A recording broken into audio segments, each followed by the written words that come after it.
Paul Williams stopped in the middle of his company's hallway and listened to the silence. It was 7 o'clock in the evening, the time when the office of Williams Solutions transformed from a busy beehive into a deserted space where only the servers hummed and the lights on the printers blinked. At 42 years old, 20 of which he had dedicated to the industry, he had learned to appreciate these minutes. It was precisely in such moments that one could feel the true pulse of the company. No work noise, but something deeper and more truthful.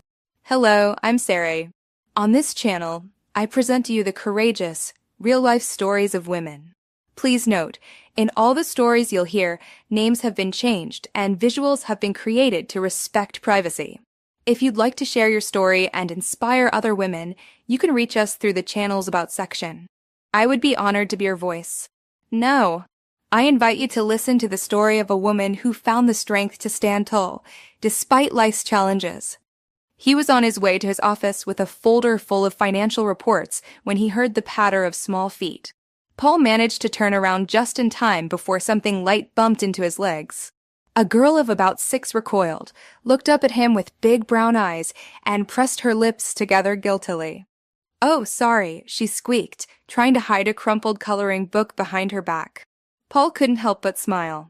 In this sterile world of servers and business plans, a child's presence seemed like something incredibly alive and real. "It's all right," he said, squatting down. "What is your name?" "Mila." The girl stopped hiding the coloring book and showed him a picture of a slightly crooked pink unicorn. "I'm not disturbing Mom here. Really. I'm sitting very quietly and coloring. You believe me, right?" Paul took a candy in a shiny wrapper out of his pocket. It was a habit left over from the days when his own daughter was the same age. However, his daughter Katie was now studying at NYU in New York and only called once a month. Every conversation with her was now a polite exchange of news, lacking the childlike carefree nature he saw before him right now. "Here, go ahead, but tell your mom that the man gave it to you." "Okay," Mila beamed. She grabbed the candy and pressed it to her chest as if it were the most valuable treasure in the world. "You are nice," she stated with the seriousness only children possess. "Not like the other men here. They walk around with grim faces all the time and don't notice anyone." Paul was just about to stand up and continue on his way when the girl suddenly tugged at the sleeve of his jacket. "Do you want me to tell you a secret?" she whispered conspiratorially, looking around as seriously as if it were a state secret. "A secret?" Paul raised an eyebrow in surprise. "What kind of secret?" Mila leaned closer to him. "I heard a lady talking on the phone today," the girl began, looking at him with absolute seriousness. "She was in the room where Mom is mopping the floor, the room with the big cabinets and the flower by the window. Mom told me to wait in the hall, but I was thirsty and went to look for her. And that's when I heard it." Paul felt something tighten inside him. His instinct, sharpened by years of business management, immediately sounded the alarm. It's amazing how a child's honesty can change everything. What do you think Paul should do with this information? Let me know in the comments. "And what did you hear?" he asked as calmly as possible so as not to show his sudden interest. "The lady said she was going to give someone important papers tomorrow." Mila frowned as she thought. "She said he wouldn't even notice. She said it was his own fault because they don't appreciate her and don't pay her properly.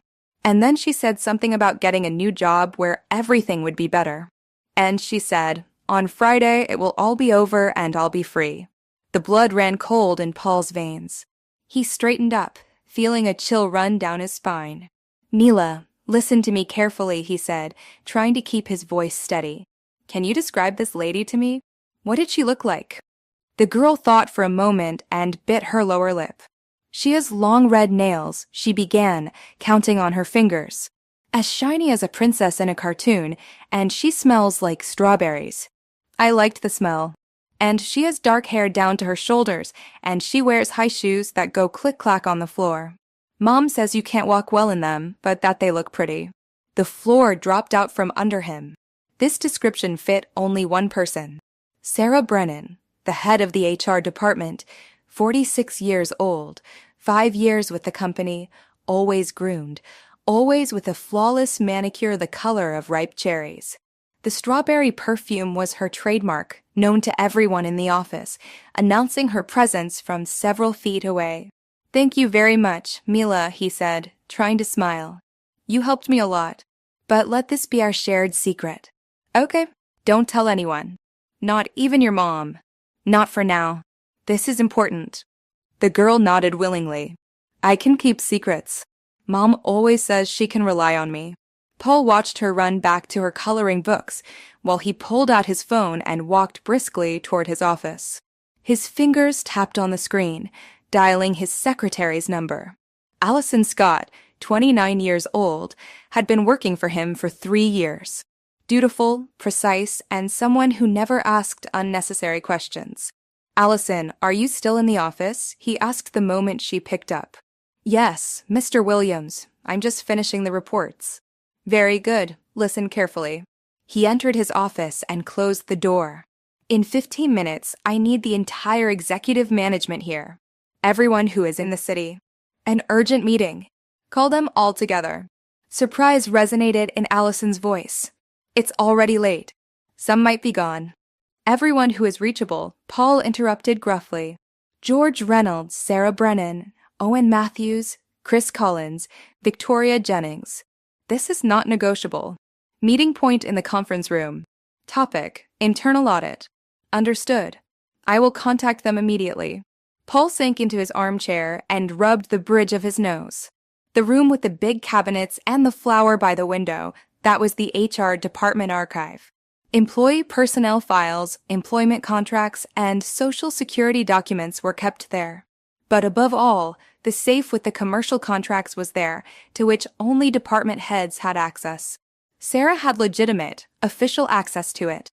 He opened his laptop and began scouring the internal database. Sarah Brennan, head of HR since 2020. An impeccable reputation, not a single complaint. Salary $6,000 a month plus quarterly bonuses. By market standards, that was decent, though not an outstanding offer. "They don't appreciate her and don't pay her properly," the girl's words echoed in his head. Paul opened a file with the latest data on the competition. Status Tech Incorporated, a company that had expanded aggressively in the last 6 months and poached customers from him. 3 major contracts had gone to them in the last 4 months. At the time, he'd chalked it up to aggressive marketing and price dumping. But what if the reason lay deeper? What if they knew the terms of his offer in advance and simply undercut the price? The door opened a crack and Allison, a tall blonde in a sharp pantsuit, entered. "Mr. Williams, everyone is gathering. George Reynolds was already home, but is on his way. He promised to be here in 20 minutes. The others are already en route. Sarah Brennan said she had private plans for the evening, but would come." "Good." Paul nodded. "Prepare the conference room. And contact Owen Matthews separately. Tell him to pull the data on access to the archive rooms for the last week before the meeting. All entries and exits. Anyone who used their electronic badge. I am particularly interested in the personnel archive." Allison noted it down, but her look betrayed concern. "Has something happened?" "Possibly." Paul stood up and took his jacket off the hook. "Very likely, actually. But this stays between us for now." Left alone, he stepped to the window. Down on the illuminated parking lot stood a few cars, presumably belonging to employees working late. His gaze slid over the dark windows of the neighboring office buildings. Somewhere out there in this concrete desert of the business district sat the competitors. And if Sarah really intended to hand over data to them, he had to act immediately. He remembered hiring her 5 years ago. The interview had gone smoothly. An experienced HR professional, legal background, knowledge of legislation, recommendations from previous jobs. Sarah had seemed like a professional capable of building a clear system, and she had done it, a perfect system for herself. Paul returned to his desk and opened the internal company agreement. Section on Trade Secrets. Point 34. Employees who have access to confidential information undertake not to disclose it to third parties under penalty of disciplinary and material liability. Point 37. The disclosure of documents containing trade secrets without written permission from the management constitutes a gross violation of the employment contract and is grounds for immediate termination. The wording was clear. He just had to prove the act. The phone vibrated. A message from Owen Matthews. Asterisk Mr. Williams. I am preparing the access data. Is it something serious? Asterisk. Very serious, Paul typed in response. He looked at the clock. 12 minutes had passed, 3 more to go. And then would begin what could either save the company or destroy it from the inside. Because if Sarah was actually preparing a data leak, it meant someone from the competition already knew their weaknesses, knew who they worked with, what conditions they offered customers, and what technologies they were developing. Paul left the office and went to the conference room. On the way, he saw Linda Taylor, a middle-aged woman in a washed-out gray smock with a cleaning cloth in her hand. She was wiping the floor near the stairs, laboriously removing shoe marks. When she saw him, she stepped back and set the water bucket aside. Good evening, Paul said, stopping. Are you Linda? Good evening. Yes. The woman nodded and looked at him. Is something wrong? I cleaned everything properly. Everything is fine, he assured her. Is your daughter here? Yes, Mila. Linda tensed up even more. She isn't disturbing anyone. She sits very quietly. I'm watching her. I just don't have anyone to leave her with. My husband passed away 3 years ago. I have no relatives. The kindergarten doesn't allow children after 6 p.m., but my shift starts at 5 p.m. I don't know how else to do it. That's not what this is about. Paul raised his hand to stop her justifications. Everything is good. I just met her in the hallway. A sweet girl, smart and well-behaved. Thank you. Linda relaxed a little, but distrust could still be read in her eyes. People in her position were used to expecting trouble from superiors. Paul nodded and walked on. Lights were already on in the conference room. Voices could be heard. He pushed the door open and entered. 4 people sat at the long table. George Reynolds, the finance director, 58 years old, gray-haired with the heavy gaze of an experienced accountant. Chris Collins, the deputy director, 33 years old, ambitious and energetic. Victoria Jennings, the company lawyer, 31 years old, always composed and precise. And Sarah Brennan. She sat with her legs crossed, scrolling through her phone. Her red nails tapped on the screen. The strawberry smell was indeed perceptible even from here. Mild annoyance was visible on her face. Presumably, the meeting had crossed her evening plans. Good evening, Paul said and closed the door. Thank you for coming so quickly. Is Owen delayed or already here? A voice sounded at the door. Owen Matthews, the head of security, 45 years old, a former detective, close-cropped hair and fit, entered. He held a folder in his hands. The access data, as requested. Excellent. Paul sat at the head of the table and let his gaze wander over those present. Colleagues, we have a problem. A serious problem that requires an immediate decision. Sarah raised her eyes from her phone and Paul caught her gaze. For a split second, something flashed in it. Watchfulness, perhaps even fear, but she quickly recovered and put on an expression of polite interest. What happened, Mr. Williams? She asked, and not a hint of worry resonated in her voice. Paul slowly opened his laptop. You are about to find out, he said. Everyone is about to find out. Paul let his gaze sweep the room again, pausing to let everyone feel the seriousness of the moment. George Reynolds listened attentively, his gray brows furrows. Chris Collins straightened up in his chair and put his phone aside. Victoria Jennings took out her notepad and a pen, the lawyer's habit of recording everything important. Sarah Brennan remained in her relaxed pose, but her fingers no longer glided over the phone screen. An hour and a half ago, Paul began, I received information about a possible leak of commercial information from our company. It involves documents with confidential data that could be passed on to third parties. A data leak? George Reynolds frowned. Where does the information come from? The source is reliable, Paul answered briefly. I cannot say more about it at the moment. What is important is this. If it is true, we must act immediately. Owen, what do you have for us? Owen Matthews opened the folder and placed several printouts on the table. At your request, I checked the electronic badge data for the last week, he said, running his finger along the lines. The personnel archive. The room is under control. Access only with an electronic key. 5 people have access. You, Mr. Williams, Mr. Reynolds as finance director, Ms. Brennan as head of HR, Mr. Collins as deputy director, and myself as head of security. And who is there this week? Paul asked. You were there on Monday morning to get the personnel file of a new employee. Owen went through the list. Mr. Reynolds checked the contracts with subcontractors on Monday. Ms. Brennan was there 3 times. On Monday at 6 p.m., on Wednesday at 7 p.m., and today at 6:30 p.m. Paul turned his gaze to Sarah. She listened without changing her expression, but he noticed she pressed her lips together a little tighter. Ms. Brennan, Paul addressed her. Can you explain why you needed to go to the archive 3 times outside of working hours this week? She shrugged, a gesture Paul found all too demonstratively indifferent. I work with personnel documents constantly, she answered in a calm voice. This week I was preparing reports for the IRS and checking employment contracts. That is part of my duties. Why should I account for exactly when I do that? Because there is reason to believe that information may have leaked from the archive, Paul said harshly.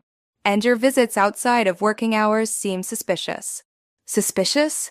Sarah laughed briefly, but the laugh sounded forced. Mr. Williams, I have worked in this company for 5 years. I have an impeccable reputation. On what basis can you suspect me at all? On the basis of the Defend Trade Secrets Act, Victoria Jennings interjected without lifting her eyes from her notepad.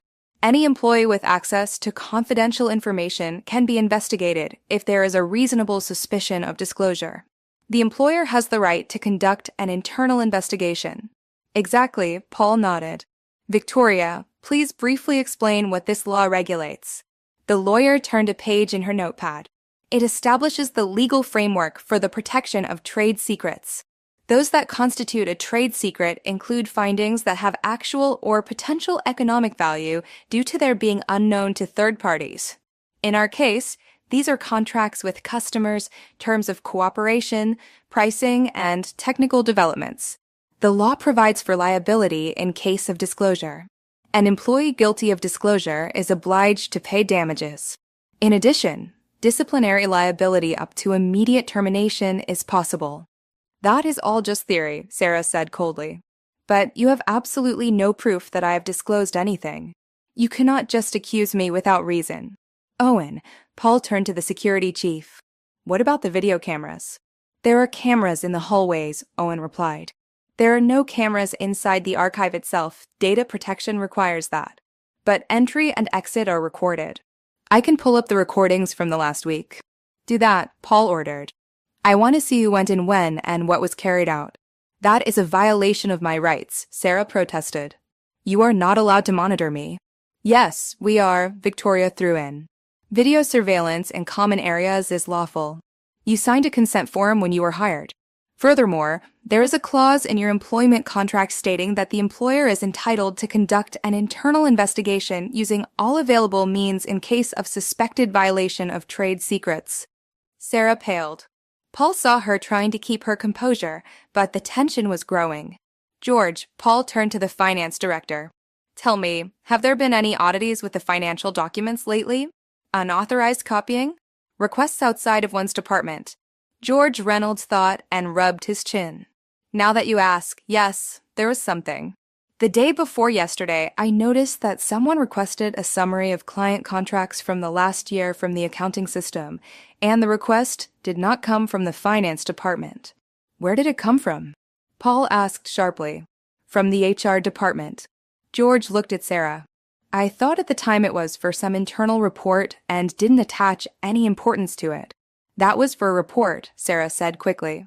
I was preparing an analysis of salaries compared to company revenue. That is normal practice. Show us this report, Paul requested. Silence fell. Sarah stared at him, and for the first time, helplessness appeared in her eyes. I'm not finished with it yet, she finally said. It's a draft. Where is this draft? Paul persisted. Can we look at it on your computer? No, she answered too quickly. That is working material. I am not obliged to show it before completion. Chris Collins, who had remained silent until then, leaned forward. Miss Brennan, he said quietly, if you have nothing to hide, why not simply show us the file? That would clear up all questions. Because it is humiliating, she flared up. I am being accused without evidence. I have worked here for 5 years. And you are holding an interrogation here because of some rumors. These are not rumors, Paul said calmly. This is information that I consider credible. And as long as you provide no explanations, the investigation continues. He stood up and paced the room. Outside it was already twilight. The city lights were turning on one by one. Somewhere out there in one of those buildings sat the people from Status Tech, waiting for documents that could give them an advantage. Paul felt time running out. Owen, he said, pull up the camera recordings. I am particularly interested in the moments when Ms. Brennan left the archive. Check if she had folders, files, or USB sticks in her hand. Anything that could contain information. Understood. Owen nodded and reached for his tablet. Victoria, Paul continued, prepare the legal justification for the internal investigation. We need all documents confirming our right to check an employee's actions and get Ms. Brennan's employment contract, especially the section on trade secrets. Consider it done. Victoria wrote quickly. George, Paul turned to the finance director. I need a list of all documents Ms. Brennan had access to, especially those concerning our key customers and strategic contracts. Good, George nodded. I'll take care of it immediately. Sarah jumped abruptly from her chair. I am not obliged to sit here and listen to this, she screamed. You have no right to detain me. Sit down, Paul said icily. This is an official meeting and it is not over yet. Matters concerning the security of the company are being discussed in your presence. If you leave now, it will be considered a refusal to testify and will serve as additional grounds for the investigation. Sarah slowly sank back into the armchair. Her hands were trembling, and she hid them under the table. Chris. Paul looked at his deputy. Contact the IT department. Have them check Ms. Brennan's corporate emails from the last month. I am particularly interested in emails to external addresses and any attachments with large volumes. Is that even legal? Chris asked. Absolutely, Victoria confirmed. Corporate email is property of the company. The employer has the right to check employee correspondence if there is suspicion of a violation of work discipline or disclosure of trade secrets. That is covered by case law. Chris nodded and left the conference room, pulling out his phone. Paul sat back at the head of the table and looked at Sarah. She stared at the tabletop and looked truly frightened for the first time that evening. Ms. Brennan, he said more quietly, if you know something, you better say it now. If it turns out that you actually plan to hand over documents to the competition, the consequences will be far more serious, up to criminal prosecution. Criminal. She raised her eyes to him. The Defend Trade Secrets Act, Victoria explained. Betrayal of trade secrets. The penalty can be a fine or imprisonment of up to 3 years. If the act caused significant damage, it is up to 5 years. Sarah covered her face with her hands. I didn't want to. She began, but then broke off. Go on, Paul said gently. She shook her head and straightened up again to regain her composure. No, I won't say anything without a lawyer. That is your right, Paul agreed. But the investigation will not be stopped by that. The door opened and Owen returned with the tablet in hand. Mr. Williams, I pulled up the camera recordings, he said. There is something interesting. He placed the tablet on the table and started the video. The hallway in front of the archive appeared on the screen. The timestamp showed today at 6:30 p.m. Look here. Owen pointed at the image. Here Ms. Brennan enters the archive. Empty hands, only her handbag over her shoulder. Everyone leaned toward the screen. Indeed, the recording showed Sarah holding the electronic key to the reader and disappearing behind the door. And now watch what happens next. Owen fast-forwarded. She comes out again after 23 minutes. The image played on. The archive door opened and Sarah stepped into the hallway. In her hands, she held a thin folder of documents. Stop, Paul said. Enlarge that. Owen zoomed into the image. It was a completely ordinary cardboard folder, but a red sticker with the inscription confidential was visible on it. That is the marking for documents containing trade secrets, George explained. We use such stickers for contracts with key clients. Everyone looked at Sarah. She sat motionless, staring at the table. She was caught, but tried to justify her actions. Do you think her reasons for feeling underappreciated were valid, even if her actions weren't? What would you have done in her shoes? And what happened to this folder? Paul asked. Owen switched the recording. Then she walks down the hall to her office. The camera there has a blind spot, but after 4 minutes she leaves the office. She no longer has the folder with her. Where did the folder go? Asked Chris, who had just returned to the room. That is what we need to find out, Paul said, not taking his eyes off Sarah. Ms. Brennan, would you like to say something about this? She slowly raised her head. Her face was pale. Her red nails clawed into the armrests of the chair.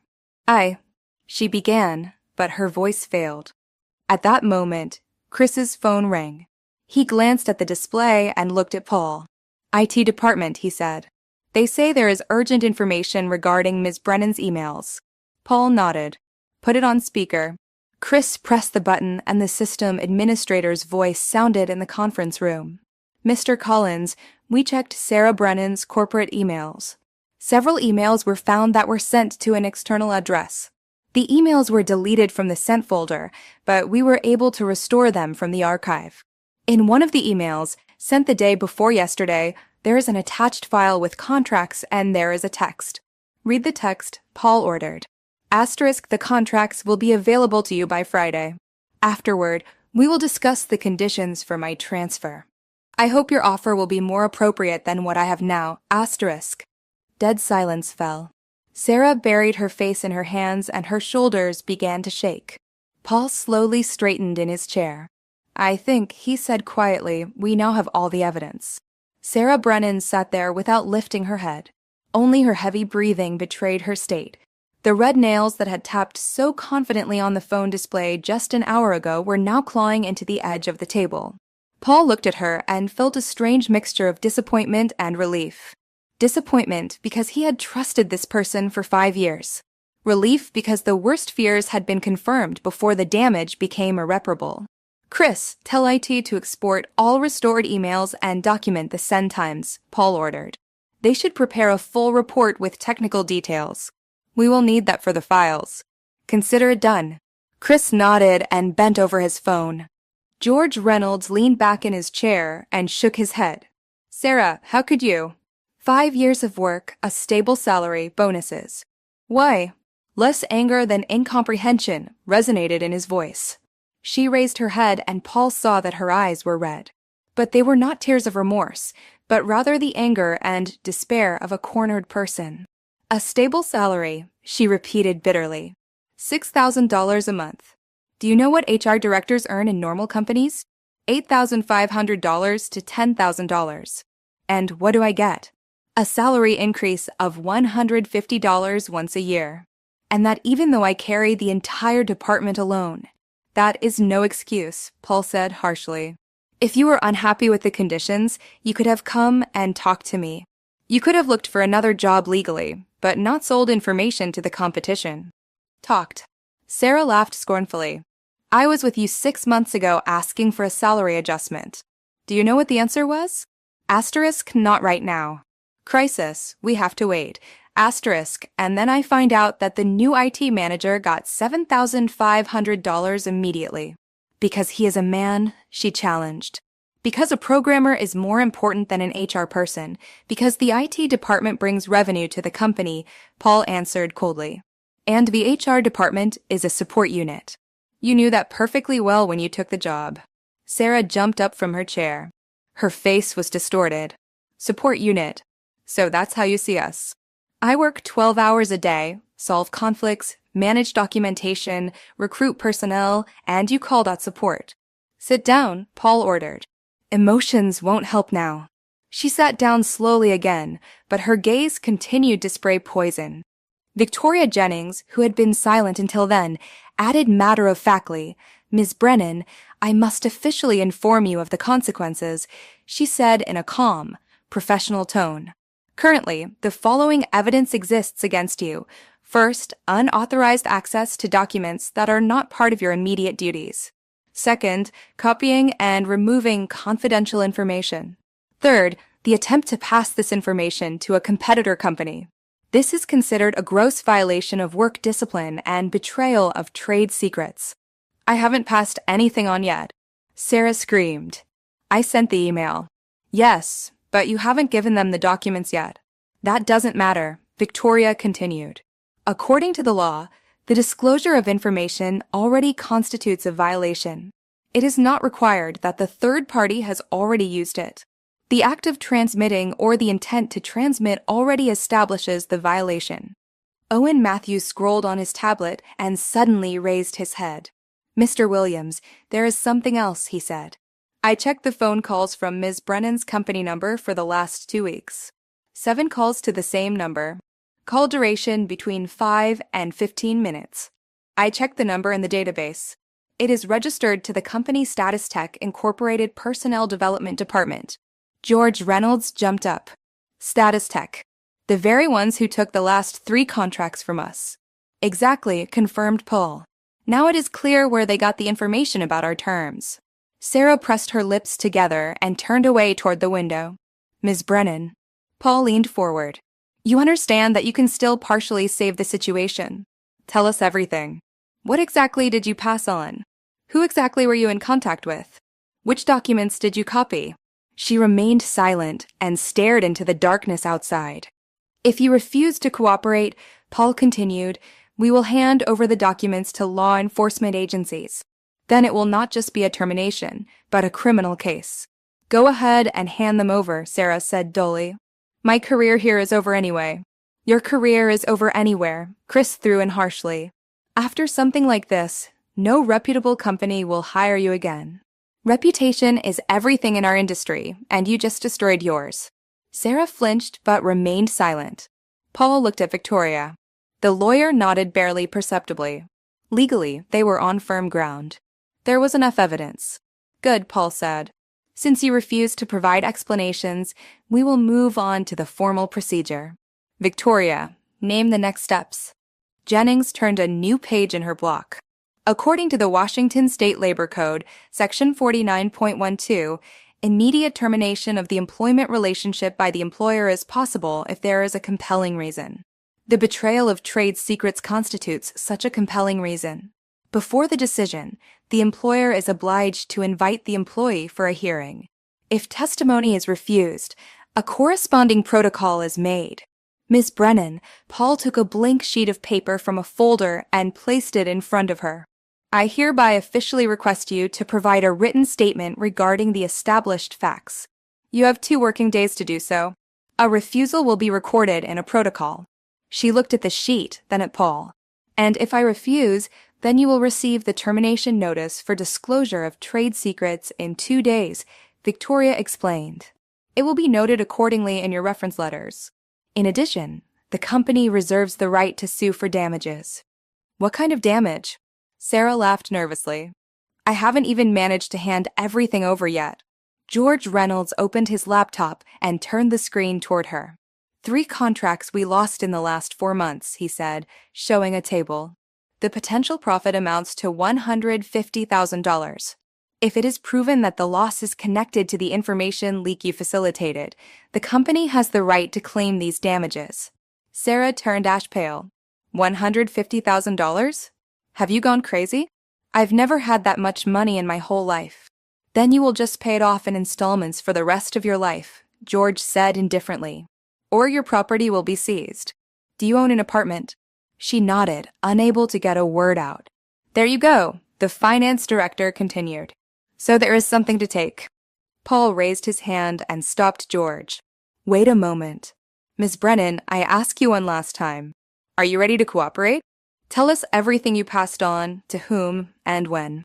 If you do, we might find a way to minimize the consequences. She sat there, head bowed, her shoulders shaking slightly. Finally, she raised her eyes, in which stood pure hopelessness. They promised me $8,500 a month, she said quietly, and the position of HR director. They said I was too good a specialist to sit on a cleaner's salary. On a cleaner's salary? Paul repeated. $6,000 is a cleaner's salary for my level. Sarah flared up. I am a lawyer and psychologist. I have 2 diplomas in additional education, 10 years of experience, and I earn like a secretary. Paul shook his head. Continue. What did you prepare for them? Sarah fell silent for a moment, obviously weighing her options. Then she sighed heavily. The list of our key customers, she began, with contacts, contract terms, and contract sums. Also copies of 3 contracts with the biggest clients. They contain the payment terms, deadlines, and technical specifications. She paused. And? Paul asked sternly. And an internal document about the company's planned expansion for the next year, she confessed. It listed the names of the cities where you wanted to open branches, the budgets, and the timelines. Chris slammed his fist on the table. That is the strategy plan. That is top secret. How did you even get access to that? Mr. Reynolds left it in the archive after a meeting, Sarah said quietly. I saw the folder when I was getting personnel files. I took photos of it with my phone. George turned red in the face. I put it down there for 5 minutes while I got myself a coffee. Those 5 minutes were enough, Paul remarked dryly. Go on, Miss Brennan. When did you hand over these documents? I haven't handed them over yet, she said quickly. Honestly, I only sent an email with part of the information, the client list. That was the day before yesterday. I was supposed to hand over the rest tomorrow evening. We arranged to meet in a cafe. Owen leaned toward Paul and said quietly, if the meeting is scheduled for tomorrow, we can arrange a controlled delivery. We record the acceptance of the documents by representatives of Status Tech. It was a clever but risky thought. Victoria, is that legal? He asked. The lawyer nodded. Yes, if we act within the framework of protecting company interests. We can bring in a witness. It is important not to provoke a crime, but to record what was already planned. And if they cancel the meeting? Chris asked. Then we still have proof of intent, Victoria explained. The correspondence, the calls, Ms. Brennan's statement. That is enough for termination and a civil lawsuit. Paul looked at Sarah. She sat slumped and looked completely defeated. Paul made a tough call, used Sarah to expose the competition or just fire her. Was it the right move to make a deal with the person who betrayed him? I'd love to hear your thoughts below. Are you ready to cooperate in documenting the handover? He asked. She raised her head and fear flashed in her eyes. That means you want me to go to the meeting and do what? You go there, hand over the prepared documents, and we document the process of the handover, Owen explained. That proves that Status Tech knowingly accepts stolen information. We can then sue them. And what happens to me? Sarah's voice trembled. You will be fired regardless, Paul said honestly. But if you cooperate with the investigation, we can refrain from suing you. We will limit it to the termination. If you refuse, the lawsuit for $150,000 and possibly a criminal case will be added to the termination. You have the choice. Sarah covered her face with her hands. Several long seconds passed. Good, she finally said. I will help you, but only if you promise not to sue me. Paul looked at Victoria. She nodded. Such a condition can be recorded in writing. Agreed, Paul said. Victoria, prepare the agreement. You help with documenting the handover. We waive the civil lawsuit. But the termination stands. When is the meeting? Tomorrow at 7 p.m., Sarah answered. Cafe Central Downtown. I am supposed to come with a USB stick containing the remaining documents. Good. Owen nodded. We will prepare everything. Cameras, microphones, witnesses, everything will be documented. Paul stood up. We are finished for today. Miss Brennan, you are released from duty starting tomorrow. Access to work systems will be blocked. Owen will contact you tomorrow with detailed instructions. The others prepare the documents. George, calculate the actual damage. Victoria, prepare all legal papers. Owen, take care of organizing the operation. We meet tomorrow at 5 p.m. for the detailed briefing. Everyone nodded and began packing up. Sarah rose unsteadily and walked to the door. On the threshold, she turned around once more. Mr. Williams, she said quietly, I didn't want to harm the company. I just wanted a better life. Everyone wants a better life, Paul answered, but not everyone betrays those who trusted them for it. She nodded and walked out. The door closed with a soft click behind her. Paul stepped to the window and looked out at the nocturnal city. Somewhere out there, in one of the offices, the people from Status Tech were waiting for information that could give them an advantage, but tomorrow they would experience an unpleasant surprise instead. "Do you think she'll flee?" asked Chris, who had stepped up to him. "She won't flee," Paul said surely. "She has nowhere to go, and she knows it." He turned to the people remaining in the room. "Thank you all for the speed. Tomorrow will be a difficult day. Go home, rest. I need you all in top form." When everyone had gone, Paul remained alone in the dark conference room. He thought about what could have happened if not for the chance encounter with the little girl in the hallway. The company could have lost customers, its reputation, and a lot of money. And all because of the grievance of a single person who thought she was underpaid. Paul turned off the light and stepped out into the hallway. Another sleepless night lay ahead of him. The next day began for Paul Williams at 6 a.m. He had practically not slept. All night he had gone through the possible scenarios of the upcoming operation in his mind. Too much could go wrong. Sarah could change her mind and not appear at the meeting. The representatives of Status Tech could get suspicious and abort the handover. Or even worse, they could try to talk their way out of it by claiming ignorance, that they didn't know the information was stolen. Paul sat in the kitchen of his apartment with a cup of strong coffee and looked through the documents Victoria had sent him late the previous evening, the draft of the cooperation agreement with Sarah, the legal justification for documenting the handover, and the damage calculation from George. Everything was worked out down to the smallest detail, but the unrest would not leave him. He arrived at the office at 8:30 a.m. Usually, the company was just waking up at this time. Employees trickled in around 9, drank coffee, and discussed the day's plans. But today the atmosphere was different. Paul sensed the tension in the air. People exchanged glances and whispered. News spreads quickly in such companies, and although yesterday's meeting was confidential, rumors had leaked. Allison Scott received him in front of his office with a folder full of documents and a worried expression. "Mr. Williams, good morning," she said. There was a call from Status Tech. A certain Victor Kane introduced himself as development director and asked for a callback during the day.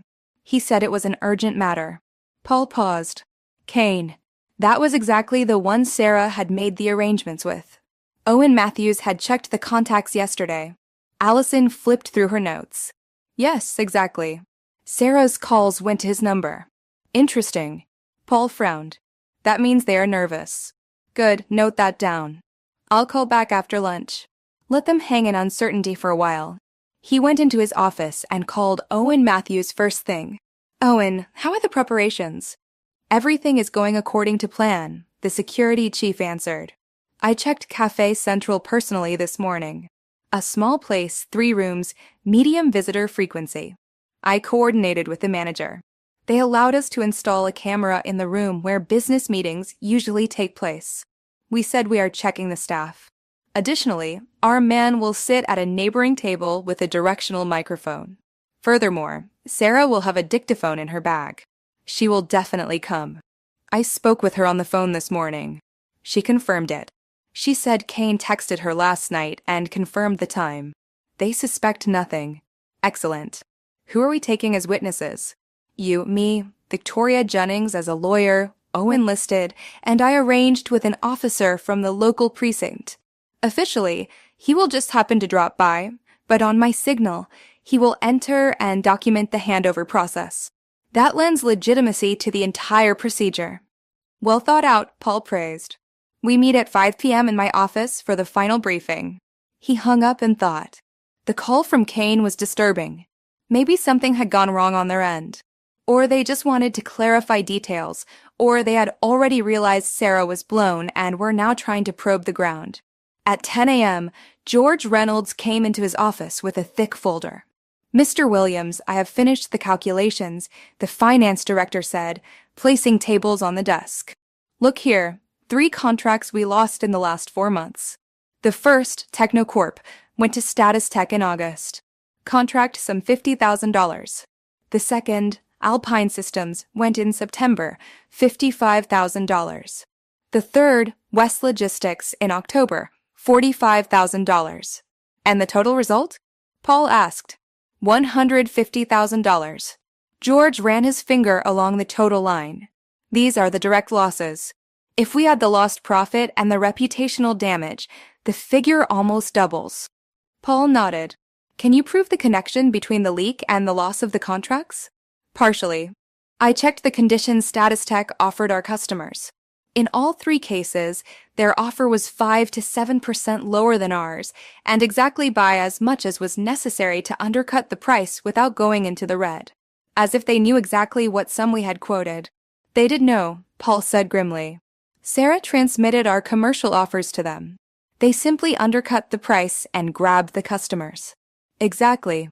George packed the documents back into the folder. That is called unfair competition. The fine for legal entities is substantial, plus damages. That means after today's meeting, we have every reason to sue them. George left and Paul remained alone with his thoughts. He knew that a court case could drag on for months, if not years. But it was important on principle to show that one could not play such games with his company. At 2 p.m., Victoria Jennings called him. Mr. Williams, I contacted Sarah. The lawyer reported. She signed the cooperation agreement. Officially, she commits to appear at the meeting, hand over the prepared documents, and testify about her contacts with representatives of Status Tech. In return, we commit not to file a civil lawsuit against her. The termination remains. She hasn't collapsed. She's holding up bravely. Victoria paused briefly, but you can tell she is very shaken. She asked what will happen after the dismissal. I honestly told her that with such a note in her reference, it will be difficult to gain a foothold again, especially in our industry. That was her decision, Paul said harshly. No one forced her to sell information. I understand that, Victoria agreed. It's just that in the end, she is only a human who made a mistake. Mistakes are different. Paul rubbed the bridge of his nose. Forgetting to send an email, that is a mistake. Consciously stealing a trade secret and selling it to the competition, that is betrayal. After the conversation with Victoria, Paul decided to call Kane back after all. It was interesting to hear what a man had to say who would be caught stealing someone else's information in a few hours. He dialed the number. After the third ring, a voice answered. Victor Kane, good day. Good day. This is Paul Williams from Williams Solutions. He introduced himself. You called this morning. Mr. Williams. The voice became even more animated. Thank you for the callback. Do you know what this is about? I would like to meet with you and discuss a possible collaboration between our companies. Collaboration. Paul suppressed a smirk. As far as I know, we are competitors. Well, competitors is a big word, Kane laughed. The market is big. There is room for everyone. I think we could find connecting points, divide up spheres of influence, so to speak. That sounds like an interesting idea, Paul said cautiously. And what exactly do you propose? Let's meet and discuss this over a cup of coffee, Kane suggested. Maybe this evening. I am in your area anyway. Today won't work, unfortunately, Paul declined. I have important appointments. Maybe another time. Too bad. Disappointment resonated in Kane's voice. Well then, we'll be in touch later. All the best, Mr. Williams. Goodbye. Paul hung up and thought. Kane had obviously tried to probe the ground. Maybe they had already smelled a rat. Or was this an attempt to divert attention before the evening meeting with Sarah? In any case, everything would become clear in a few hours. At 5 p.m., the entire group gathered in Paul's office. Owen spread a sketch of the cafe on the table and placed figures representing the participants of the operation. Look here, he said, pointing to the plan. Sarah comes first and takes the table by the window in the back room. That is her usual spot. They arrange to meet right there. Kane comes a little later. That is how it is agreed. Our man Maximilian from security will sit at the neighboring table disguised as a guest. He has a directional microphone disguised as a tablet. The camera hangs over the bar and captures the entire room. And where will we be? Victoria asked. In the car in the parking lot, Owen answered. Maximilian will transmit the audio in real time. As soon as Sarah hands over the USB stick or documents, I give the signal to the officer. He will enter, identify himself, and ask everyone to come to the precinct for a statement. There we create the protocol and record the statements. And if Kane tries to destroy the USB stick? Chris voiced his concerns. He won't have time for that, Owen said surely. The officer will enter 30 seconds after the handover, a minute maximum. In that time, he can't do anything physically in front of witnesses. Good. Paul nodded. Is Sarah informed about the entire plan? Yes, Victoria confirmed. She will drive to the cafe without us, enter alone, sit at the table, and behave completely naturally, as if nothing happened. The dictaphone is in her bag. She must not take it out. The most important thing is that Kane himself confirms that he knows about the origin of the information and is ready to accept it. And if he refuses? If he says he doesn't know what she's talking about, then Sarah has to insist, Owen explained. She has to remind him of their previous agreements and mention the sum she was promised. All of that will be recorded. Even if he doesn't take the documents, the intent of the handover and his knowledge of it will be proven. Paul looked at the watch. 5:30, we are leaving. Owen, you drive. Victoria, take the documents. Chris, you stay here and hold the fort. If something goes wrong, I'll call. They went down to the parking lot and got into an inconspicuous dark sedan. Owen started the car and they drove out into the evening streets of the city. The traffic jams were not too bad, and after 20 minutes they parked near Café Central. From here, the entrance was clearly visible, but they could not be recognized from the outside. At 6:45 p.m., a taxi stopped in front of the cafe and Sarah got out. She was dressed strictly, a black pantsuit, a light blouse, hair pinned up. She held a small leather bag in her hands. Paul watched her enter without looking back. Maximilian is already in position, Owen reported, looking at his phone. Sarah has sat down and ordered a coffee. She seems calm. 10 minutes of agonizing waiting passed. Silence reigned inside the car, interrupted only by the noise of passing cars. At 6:58 p.m., a black SUV pulled up in front of the cafe. A man of about 50 got out, tall, slightly graying, in an expensive coat. Paul recognized him from the photo Owen had shown in the morning. Victor Kane. He's here, Owen said quietly and turned on the phone speaker. Muffled sounds from the cafe penetrated through the speaker, the clatter of dishes, soft music, voices of guests. Then Sarah's voice rang out clearly. Good evening, Mr. Kane. Good evening, Ms. Brennan, the male voice answered. Excuse the delay. Traffic was terrible. It's all right. I just arrived too. Please sit down. The sound of a chair being moved was heard. What would you like to drink? Sarah asked. Espresso, said Kane, apparently calling the waiter. A pause ensued, then Kane's voice became quieter, more confidential. So, have you brought everything? Paul tensed up. Here we go. Yes. Sarah's voice was calm. The USB stick with all the documents we discussed. Contracts, customer contact details, the strategy plan for the next year. Excellent. Satisfaction resonated in Kane's voice. That is exactly what we need. With this information, we can seriously pressure Williams on the market. And how about my hiring? You promised me the position of HR director.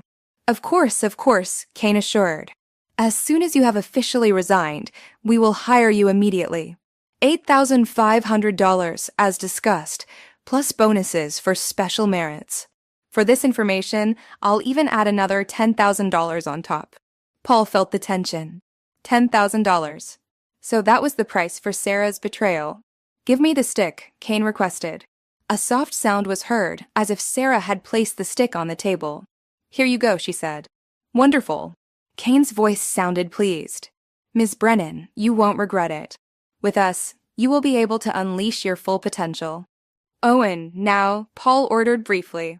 Owen pressed a button on the phone, the signal for the police officer. After 30 seconds, the officer entered the cafe. Paul got out of the car together with Victoria. They hurried to the entrance. A police officer in uniform came toward them, a young man around 30 with a determined face. Detective Vance, he introduced himself. Let's go. They entered the cafe. Owen led them to the back room. At the table by the window sat Sarah and Kane. On the table between them lay a small black USB stick.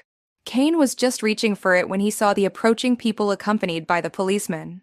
His face changed instantly, from satisfaction to lack of understanding, then to unrest. "What is going on here?" he asked harshly and stood up. "Victor Kane." Vance took out his ID. "Detective Vance, please come with me to establish the facts." "For what reason?" Kane tried to keep his composure. "I haven't violated anything." "Because of receiving information that constitutes a trade secret," Paul said calmly as he stepped closer. "Good evening, Mr. Kane. We already spoke on the phone today. Do you remember?" Kane paled. His gaze darted to the USB stick on the table. I don't understand what you are talking about," he stammered. "Stop it." Paul nodded to Owen. He took out the tablet and started the recording. The voices, the conversation that had just taken place at this table, poured from the speakers. Kane listened and his face became gloomier and gloomier. That is a provocation," he exclaimed. "An illegal recording. Completely lawful," Victoria Jennings contradicted, pulling out documents. "The law allows the holder of a trade secret to use all legally permissible means for its protection. An audio recording in a public place is admissible. You are in a cafe. This is not a private space. Please, everyone come to the precinct," Vance repeated. "We will create the protocol there." Kane sank back onto the chair, realizing he was trapped. Sarah sat motionless, staring at the table. Tears ran down her cheeks and smeared her mascara. Paul took the USB stick from the table and gave it to Victoria. "Let's put this with the files," he said. "Let's go." At the police station, recording the protocol took more than 2 hours. Kane tried to deny everything that had been recorded. He claimed his words were taken out of context, and he hadn't understood exactly what information was involved. But when Victoria Jennings presented the printout of Sarah's email correspondence with him, in which the terms of the deal, the sums, and the list of documents to be handed over stood black on white, he fell silent. Paul sat in the cold hallway of the station and thought about how quickly a reputation could be ruined. Yesterday, Status Tech was considered a dynamically growing company that competed aggressively but fairly in the market. And today their development director was caught red-handed receiving stolen information. Tomorrow the entire business world of the city would learn about it. The day after tomorrow the whole state. The reputational damage would be enormous. By 9:30 p.m., everything was done. The protocol was signed. The USB stick was secured as evidence. The statements were documented. Kane drove away in a taxi, grim and furious. Sarah followed shortly after. "Well, Mr. Williams," Owen Matthews said as they stepped into the open air, "consider the operation successfully completed. Everything is documented. All evidence is secured." "Yes," Paul nodded. "Thank you for the work. Tomorrow we start preparing the lawsuit." He arrived home after midnight, completely exhausted, but couldn't fall asleep. The events of the last 2 days went through his head. The little girl in the hallway who had accidentally overheard a strange conversation. It was strange how sometimes little things decided the fate of a company. The next morning, Paul came to the office at 8 a.m. First, he called George Reynolds and Victoria Jennings to him. "George, start preparing the civil lawsuit against Status Tech," he ordered. "We demand full compensation, $150, 000 plus court costs. Victoria, prepare all legal documents." "Will do," George nodded. "And what about Sarah?" Victoria asked. "Formally, we promised not to sue her." "And we won't," Paul confirmed. "She fulfilled her part of the agreement and helped with the documentation. It stays at immediate termination. That is punishment enough." "When should the termination be executed?" "Today," said Paul. "She should come around noon, pick up her reference letter and her personal things. The sooner we close this story, the better." Victoria went to finish the documents and Paul remained alone with George. "What do you think is the probability of winning the process?" he asked the finance director. George shrugged. 80%, he answered. "Our evidence is watertight. The recording of the conversation, the email traffic, Sarah's statement, the USB stick. Status Tech will likely try to negotiate a settlement to avoid publicity. That is more advantageous for them than a defeat in court." "We will see," Paul said. "It is important that everyone understands people don't play such games with our company." At 11:30 a.m., Sarah came to the office. Paul saw her from the window of his office. She walked slowly from the parking lot as if every step was difficult for her. The groomed business lady from the day before had given way to a tired, exhausted woman. 20 minutes later, Victoria called and informed him that everything was done. Sarah had received her reference with a note of immediate termination. She had collected her things from the office and left. "How is she?" Paul asked. "She cried," Victoria said quietly. "She asked me to tell you that she is very sorry. She said you were right. She betrayed those who trusted her." Paul didn't answer. Remorse changed nothing now. Documents had been handed over. Damage had occurred. Reputation was ruined. After lunch, Chris Collins came to him. "Mr. Williams' news," he said. Status Tech called. "Their CEO asks for a meeting. He wants to discuss the situation." How fast they react. Paul smirked. "Good. Set the meeting for Thursday in our office. Tell them to come with their lawyer." The meeting took place on Thursday morning. The CEO of Status Tech, Michael Sullivan, turned out to be a serious man of about 60 with traces of fatigue on his face. He was accompanied by their company lawyer, a young man in an expensive suit who was visibly nervous. Paul received them in the conference room. The atmosphere was tense. "Mr. Williams," Sullivan began, "I came to try to solve our problem peacefully. What happened is a misunderstanding. Kane acted without my knowledge. I only learned about it yesterday evening when he reported the incident." "And misunderstanding?" Paul raised an eyebrow. "Your development director knowingly accepted stolen information. That is documented, recorded, and confirmed by a protocol. What kind of misunderstanding is that supposed to be?" Sullivan sighed heavily. "I understand your position. Kane has already been fired. We conducted an internal investigation and established that he acted on his own authority without informing management. That was his personal initiative that brought you 3 big contracts," George Reynolds reminded him. "Are you saying you didn't ask yourself where suddenly such precise information about the competition's offers came from?" The lawyer from Status Tech chimed in. "We could not be held liable for the actions of a single employee if they occurred without the management's authorization." "Yes, you can," Victoria Jennings contradicted quietly. "According to federal law, a legal entity is liable for damages caused by its employees in the performance of their duties. Kane acted within the scope of his powers. He solicited customers and developed the business. The fact that the methods were illegal does not absolve the company of responsibility." Sullivan was silent for a moment and thought about what he had heard. "Good," he finally said. "Let's speak openly. What do you demand?" "Compensation," Paul said clearly. $150,000. Those are the direct losses from the 3 contracts you obtained thanks to the stolen information, plus a public apology and the admission of unfair competition. $150,000. Sullivan paled. "That would ruin us." "You should have thought about that sooner," George said harshly. Sullivan exchanged glances with his lawyer. The lawyer quickly noted something on a piece of paper and passed it on. Sullivan read it and nodded. "Mr. Williams," he said, "I offer you a settlement. We pay you $90,000 as compensation and renounce the 3 disputed contracts. You can try to win back the customers, and we publicly admit that information was obtained by unlawful means. In return, you waive the lawsuit in court and don't make this a huge public issue." Paul narrowed his eyes and considered. $90,000 is too little, he said. $110,000. And we get the customers back without you offering resistance. In addition, you publish an official statement in which you acknowledge guilt. Sullivan consulted with his lawyer in whispers. $110,000, he proposed. And we publish the statement, but without mentioning concrete sums and details. We simply admit to the violation of business ethics. Paul looked at George. He nodded. "The sum is acceptable." "Agreed," Paul said. "Victoria drafts the settlement. The money must be transferred within 2 weeks. The statement will be published by Monday at the latest." "Agreed." Sullivan nodded and offered him his hand. Paul shook it. The handshake was brief and formal. When the guests had gone, George rubbed his hands together with satisfaction. $110,000.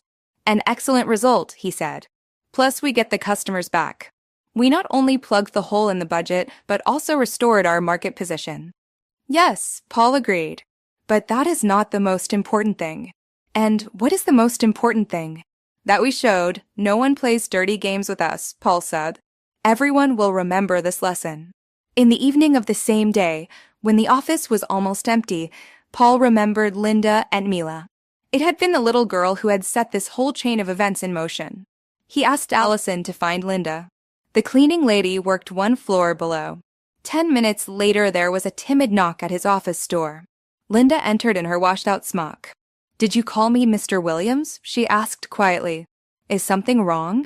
"Everything is fine, Linda," Paul reassured her. "Do sit down." "Where is Mila?" "Downstairs. She is busy with her coloring books." Linda sat on the edge of the chair. "Did she do something wrong?" "Quite the opposite." Paul smiled. "She helped the company a lot. Thanks to her, we prevented a serious leak of information." Linda looked at him uncomprehendingly. "Mila helped." Paul told her briefly what had happened, without going into too much detail. Linda listened with wide eyes. "My God," she whispered, "I didn't know anything about that. She didn't tell me anything." "I had asked her to keep it to herself for the time being," Paul explained. "But now it's all over, and I want to thank you. You and Mila." "Us? For what?" Linda was stunned. "For the honesty," Paul said simply. "Mila could have remained silent. You could have forbidden her to tell the boss anything.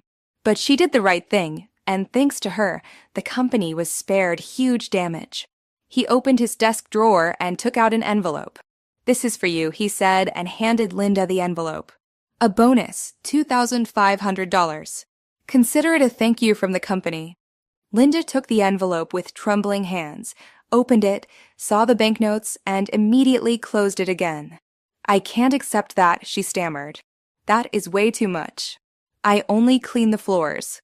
"Yes, you can," Paul said firmly. "You are an honest person, and you are raising your daughter the same way. That is priceless. And one more thing. Starting Monday, you will be transferred to the position of assistant to building management. Your salary will be $45,000 a year. You work the day shift from 9 to 5. So you can pick up Mila from kindergarten on time." Linda stared at him, unable to bring out a word. Tears ran down her cheeks. I don't know what to say," she whispered. Thank you very, very much." "Go on," Paul smiled. "And give Mila this." He took a large plush bear out of the closet, 3 feet tall, soft and fluffy. He had bought it yesterday on the way home. "And tell her that she is great, a very brave girl." Linda took the bear, pressed it to herself, and began to cry again. Paul waited until she had calmed down and accompanied her to the door. Left alone, he stepped to the window. Down on the illuminated parking lot stood his car. Around him the lights of the city, stretching to the horizon. Somewhere out there in one of the apartments, Sarah Brennan was trying to comprehend how she could align her life so wrongly. Somewhere employees of Status Tech were discussing the scandal and considering what would become of their reputation now. And he, Paul Williams, stood in his office and grasped a simple truth. In business as in life, money or connections do not decide. It is honesty that counts.